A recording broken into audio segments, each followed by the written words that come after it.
பாதுகாப்பு காரணங்களுக்காக வங்கதேசத்தில் உள்ள இந்திய அதிகாரிகளின் குடும்பங்களை மீண்டும் தாயகத்திற்கு அழைக்க மத்திய அரசு முடிவு செய்துள்ளது. வங்கதேசத்தில் இந்துக்கள் உள்ளிட்ட சிறுபான்மையினர் மீதான தாக்குதல் சம்பவங்கள் நாளுக்கு நாள் அதிகரித்து வருகின்றன.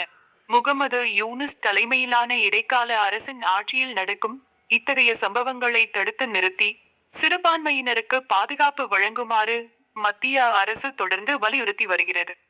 ஆனால் தொடர்ந்து வன்முறை சம்பவங்கள் நடந்து வருகின்றன. இதன் காரணமாக இரு நாடுகளுக்கும் இடையிலான உறவில் விரிசல் ஏற்பட்டுள்ளது.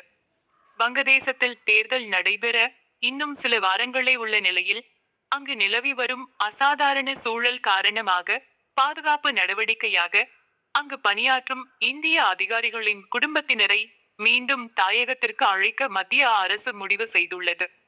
இது குறித்து அதிகாரிகள் தரப்பில் கூறியதாவது: பாதுகாப்பு முன்னெச்சரிக்கையாக டாக்காவில் உள்ள தூதரகம் மற்றும் பிற அலுவலகங்களில் உள்ள அதிகாரிகளின் குடும்பத்தினரை இந்தியா திரும்புமாறு அறிவுறுத்தியுள்ளோம்.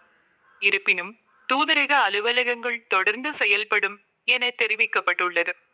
டாக்காவில் உள்ள உயர் தூதரகம் தவிர சிட்டகாங், குல்னா, ராஜஷாஹி மற்றும் சில்ஹெட் ஆகிய இடங்களிலும் இந்தியாவுக்கான தூதரக அலுவலகங்கள் இருப்பது குறிப்பிடத்தக்கது.